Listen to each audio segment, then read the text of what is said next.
The news about Nathan Eovaldi, did this kind of come out of the blue and catch people by surprise?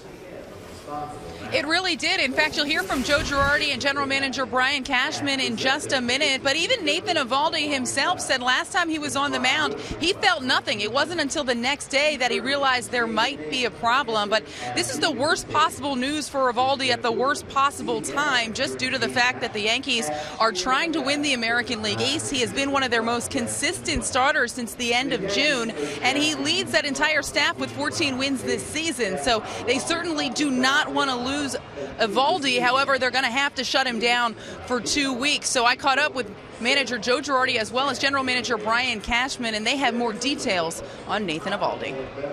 I was really surprised because he had had no problems before, nothing. And I blamed it on myself because I think about a week ago I said that was the one starter I didn't worry about physically a whole lot. And the inflammation arose. He showed up, for pregame and talked about his elbow was bothering him, so we sent him for tests, and he's got inflammation in the right elbow.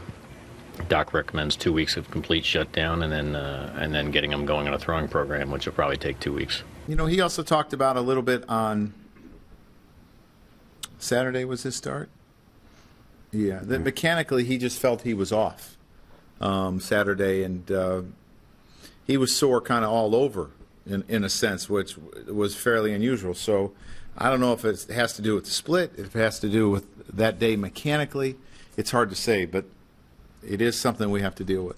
I think he felt it a little bit in his last start, but nothing, I guess, to I think on one pitch, but nothing to, make him convey it to anybody. And then the next day, I saw him in the training room getting work, but it was on his shoulders, just getting cupping and stuff like that. So I didn't think any of that. And the following day is when he conveyed to our trainer that, hey, my elbow's barking. So, how much confidence would you have actually bringing him back to pitch in the playoffs?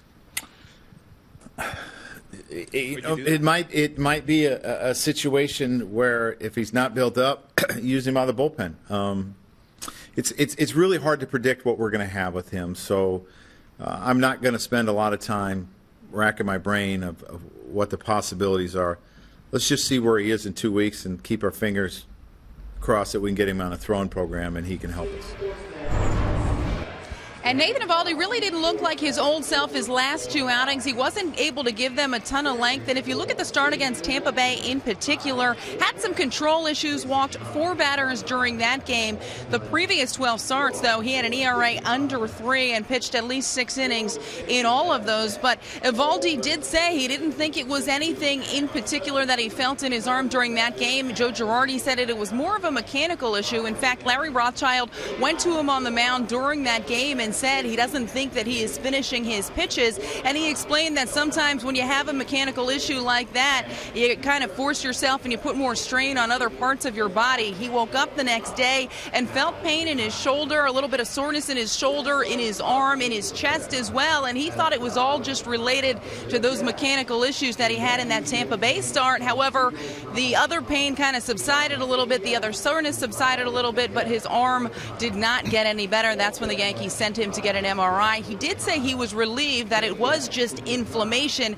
However, the fact that they have to sit him down for 2 full weeks, it's really going to be tough for him to get back in the regular season, and you wonder, in the event that the Yankees make the postseason, what Eovaldi's future will be in that postseason. It looks as though a throwing program will be about 2 weeks, so the Yankees will really have to decide what they want to do for that spot in the rotation and moving forward. Brian Cashman did mention Adam Warren's name and Brian Mitchell's name quite a few times. It looks as though they're going to try to stretch Adam Warren out, and both these guys have kind of gone back and forth this season, so they're familiar with both roles. Adam Warren spoke at his clubhouse in the locker, at his locker in the clubhouse earlier today, and said he thought he could throw about 45 to 50 pitches. He was asked whether or not that's weird going into a start knowing that you have a limited pitch count, and he said when you're in that situation, which he has been in the past, you don't worry about the pitch count, you worry more about executing each and every pitch. When they tell you you've thrown your last pitch, that's when you start to think about the rest of it, but it's really taking it pitch by pitch in a particular game.